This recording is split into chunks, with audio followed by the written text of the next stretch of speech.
करते हैं। तो हमारा पहला प्रश्न होगा कि निम्नलिखित में से कौन सा कथन यानी कथन शिक्षण के संदर्भ में सही नहीं है। पहला ऑप्शन है शिक्षण एक अंतःक्रियात्मक प्रक्रिया है। बी ऑप्शन है शिक्षण एक प्रक्रिया है यानी शिक्षण एक त्रिमुखी प्रक्रिया है।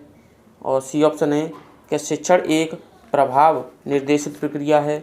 और डी ऑप्शन है शिक्षण केवल कक्षा तक सीमित रहने वाली प्रक्रिया है। तो इनमें से कौन सा कथन शिक्षण के संदर्भ में सही नहीं है। तो जो संदर्भ में सही नहीं है वो डी ऑप्शन हो जाएगा। क्यों? क्योंकि यह शिक्षण केवल कक्षा तक सीमित रहने वाली प्रक्रिया की बात हो रही है, जबकि यह क्या है, सार्वभौमिक है और सार्वजनिक है। क्या है? सार्वभौमिक है और सार्वजनिक है। यह निरंतर चलती रहती है। क्या है? निरंतर चलती रहती है। तो हमारा डी ऑप्शन एकदम सही आंसर हो जाएगा। दूसरा प्रश्न है कि प्राथमिक विद्यालयों में मिड डे मील कार्यक्रम प्रारंभ करने का कारण है। ए ऑप्शन कह रहा है कि समाज विस्तार करना। बी ऑप्शन कह रहा है रोजगार वृद्धि करना। सी ऑप्शन है नामांकन संख्या बढ़ाना। और डी ऑप्शन है अध्यापकों का विकास करना। तो जो मिड डे मील का यानी जो मिड डे मील है उसका प्रमुख कारण है कि नामांकन संख्या को बढ़ाना। नामांकन संख्या को बढ़ाना यानी सी ऑप्शन इसका सही आंसर हो जाएगा। नेक्स्ट क्वेश्चन है तीसरा कि उद्दीपन अनुक्रिया सिद्धांत का प्रतिपादन किसने किया था। तो जो उद्दीपक अनुक्रिया सिद्धांत का जो प्रतिपादन किया था, क्या वह पावलोव थे, थॉर्नडाइक थे, स्किनर थे या कोहलर थे। तो जो उद्दीपक अनुक्रिया सिद्धांत है वह पावलोव थे। कौन थे? पावलोव। यानी हम कह सकते हैं कि उद्दीपन अनुक्रिया सिद्धांत का जो प्रतिपादन किया था वह पावलोव महोदय ने किया था। नेक्स्ट प्रश्न देखते हैं। चौथा है कि पढ़ने और लिखने की अक्षमता है, यानी जो पढ़ने और लिखने की अक्षमता होती है उसे हम क्या कहते हैं। ए ऑप्शन कह रहा है कि ऑटिज्म कहते हैं। बी ऑप्शन कह रहा है डिसलेक्सिया कहते हैं।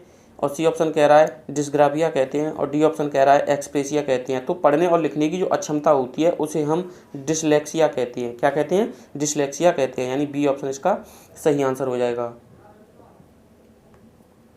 पांचवा प्रश्न है कि किसने कहा है, यानी यह डेफिनेशन है वो किसने कही है। नवाचार एक ऐसा विचार है, नवाचार एक ऐसा विचार है जिसमें व्यक्ति नवीनता का अनुभव करता है। यानी नवाचार वह एक ऐसा विचार है जिसमें व्यक्ति नवीनता का अनुभव करता है।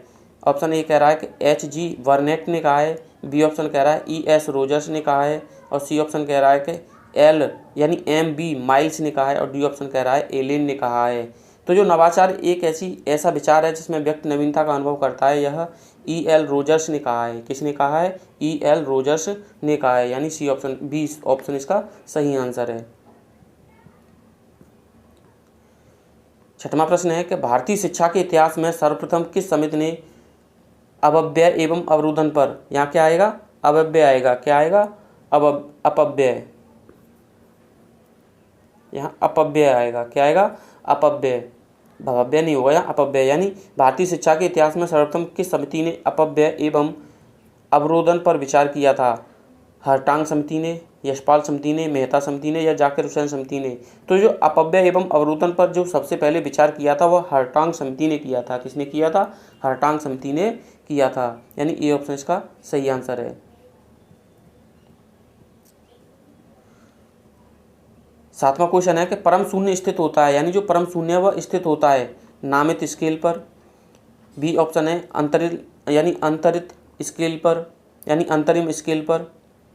सी ऑप्शन कह रहा है कर्मिक स्केल पर। और डी ऑप्शन कह रहा है अनुपातिक स्केल पर या स्केल में। तो जो परम शून्य की स्थिति होती है वह किस में होती है? तो वह अंतिम स्केल पर होती है। किस में होती है? अंतिम स्केल पर होती है। आठवां प्रश्न है कि पाठ प्रस्तावना कौशल का मुख्य संगठक क्या है। पूर्व ज्ञान, व्याख्यान, श्यामपट्ट लेखन, गृह कार्य। तो जो पाठ प्रस्तावना कौशल का जो मुख्य संगठक है वो आपका क्या है? पूर्व ज्ञान है। क्या है? पूर्व ज्ञान है। यानी ए ऑप्शन इसका सही आंसर है।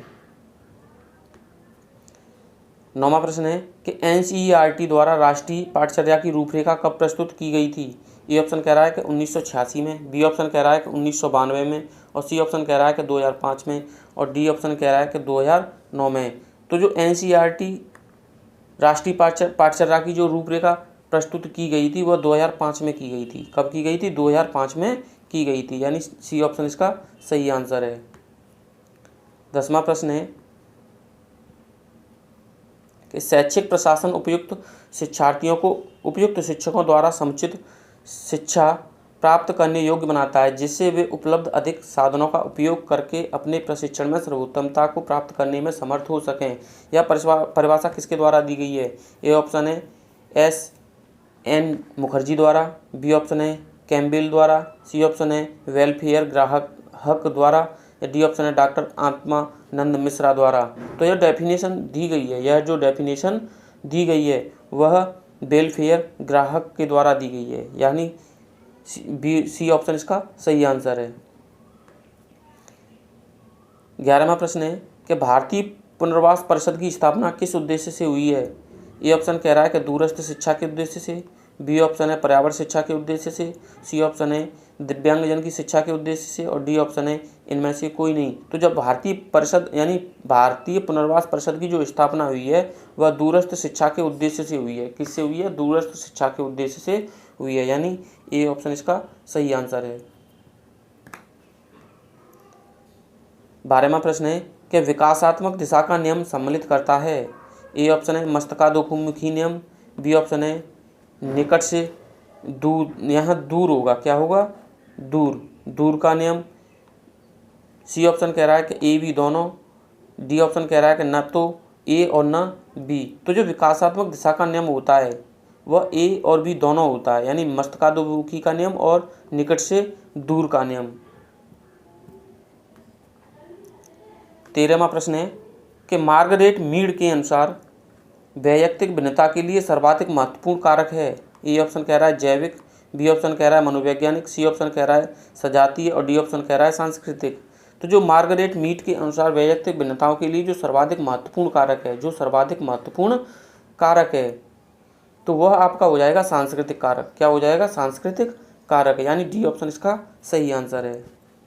14वां क्वेश्चन है कि ब्रेल लिपि के जनक हैं? ए कह रहा है चार्ल्स ब्रेल, बी ऑप्शन है लुई ब्रेल, सी ऑप्शन है वारबियर ब्रेल, ये डी ऑप्शन है इनमें से कोई नहीं। तो जो ब्रेल लिपि के जनक हैं वह लुई ब्रेल हैं। कौन है? लुई ब्रेल हैं। 15वां प्रश्न है कि प्राचीन अनुबंधन का सिद्धांत किसने दिया था? यानी जो प्राचीन अनुबंधन का सिद्धांत है वह किसने दिया था? स्किनर ने, स्पिनोविच ने, पावलोव ने, या बिने ने?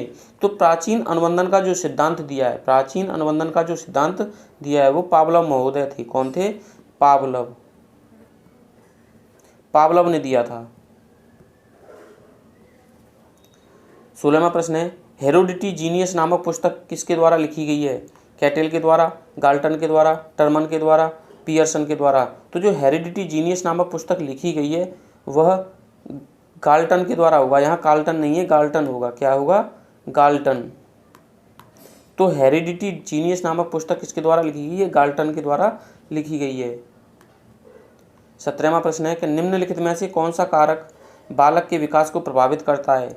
ए ऑप्शन है अंतःस्रावी ग्रंथियाँ, बी ऑप्शन है पौष्टिक भोजन, सी ऑप्शन है रोग तथा चोट, और डी ऑप्शन है यह सभी। तो जो बाल विकास को प्रभावित करता है, अंतःस्रावी ग्रंथियाँ भी होती हैं, पौष्टिक भोजन भी होता है, रोग तथा चोट भी होती है, तो यह सभी, यानी ऑप्शन नंबर डी हमारा सही है, यह सभी।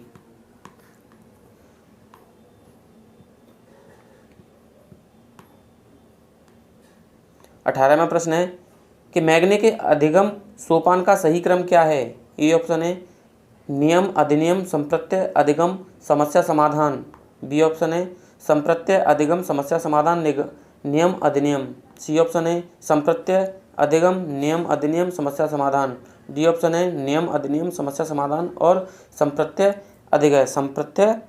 अधिगम। तो इसका जो आंसर हो जाएगा वो आंसर हो जाएगा बी। क्या हो जाएगा? बी, यानी संप्रत्यय अधिगम समस्या समाधान और नियम अधिनियम। तो ये मैग्ने के अधिगम सोपान का सही क्रम है, संप्रत्यय अधिगम समस्या समाधान और नियम अधिनियम। 19वां प्रश्न है कि सृजनात्मक समस्या समाधान की वह अवस्था है जिसमें व्यक्ति समस्या पर ध्यान नहीं देता है। ए ऑप्शन है कि अनुवाद पर, बी ऑप्शन है प्रदीप्ति पर, सी ऑप्शन है उद्भवन पर, डी ऑप्शन है आयोजन पर। तो जो सृजनात्मक समस्या समाधान की वह अवस्था जिसमें ध्यान नहीं दिया जाता है, जिसमें ध्यान बिल्कुल भी नहीं दिया जाता है, वो आयोजन होता है। क्या होता है? आयोजन होता है, यानी डी ऑप्शन इसका सही आंसर है। राष्ट्रीय अस्त विकलांग संस्थान स्थित है। यानी जो राष्ट्रीय अस्त विकलांग संस्थान है वह स्थित है देहरादून में, मुंबई में, कोलकाता में, सिकंदराबाद में। तो जो राष्ट्रीय अष्ट विकलांग संस्थान स्थित है वो कोलकाता में है। कहाँ पर है? वो कोलकाता में है। यानी हमारा सी ऑप्शन एकदम सही आंसर है। 21वां प्रश्न है कि जीवन कौशल का मुख्य उद्देश्य है, यानी जो जीवन कौशल है उसका मुख्य उद्देश्य क्या है? ए ऑप्शन है कि क्षमताएं विकसित करना, बी ऑप्शन है चुनौतियों एवं मांगों के अनुसार योग्यता का विकास करना, सी ऑप्शन है प्रत्येक प्रश्न का उत्तर प्राप्त करना, डी ऑप्शन है अच्छा शिक्षक बनना। तो जीवन कौशल का जो प्रमुख उद्देश्य होता है, जीवन कौशल का जो प्रमुख उद्देश्य होता है वो होता है आपका चुनौतियों एवं मांगों के अनुसार योग्यता का विकास करना, चुनौतियों एवं मांगों के अनुसार योग्यता का विकास करना, यानी बी ऑप्शन इसका सही आंसर है। 22वां प्रश्न है कि अभिप्रेरणा के मूल प्रवृत्ति सिद्धांत के प्रतिपादक हैं। ए ऑप्शन है सिगमंड फ्राइड, बी ऑप्शन है क्लार्क एवं हल, सी ऑप्शन है मैकडूगल, डी ऑप्शन है मॉर्गन। तो जो अभिप्रेरणा के मूल प्रवृत्ति के जो सिद्धांत के जो प्रतिपादक हैं, जो सिद्धांत के प्रतिपादक हैं वो मैकडूगल महोदय हैं। कौन है? मैकडूगल महोदय हैं। नेक्स्ट प्रश्न देखते हैं। और यह 23वां प्रश्न है। कौन सा प्रश्न है? 23वां प्रश्न है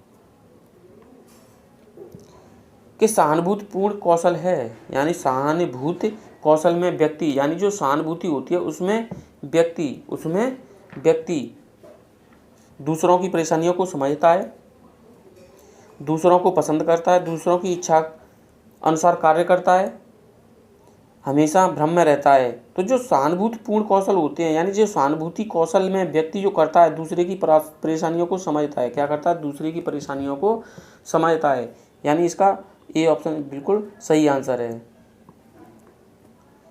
24वां प्रश्न है कि पुरस्कार किस प्रकार की अभिप्रेरणा है, यानी जो पुरस्कार है वो किस प्रकार की अभिप्रेरणा है?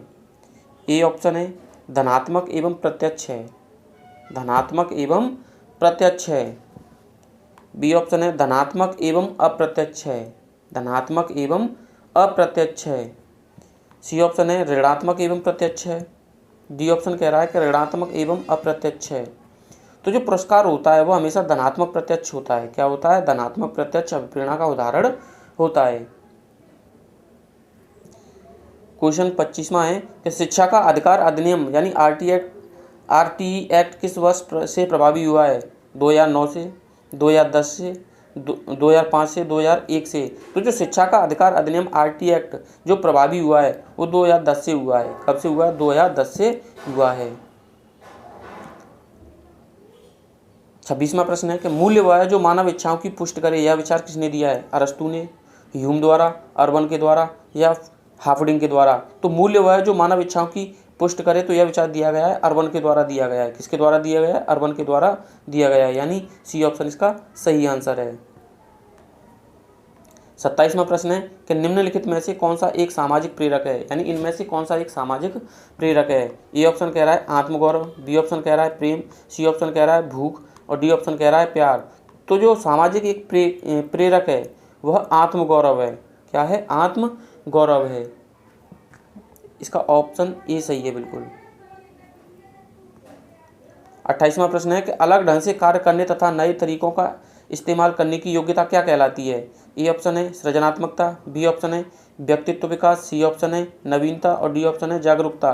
तो जो अलग ढंग से कार्य करने का जो नए तरीके से इस्तेमाल करने की जो योग्यता होती है, उसे हम सृजनात्मकता कहते हैं। क्या कहते हैं? सृजनात्मकता कहते हैं। 29वां प्रश्न है कि व्यावसायिक निर्देशन का प्रयोग सर्वप्रथम किसने किया था?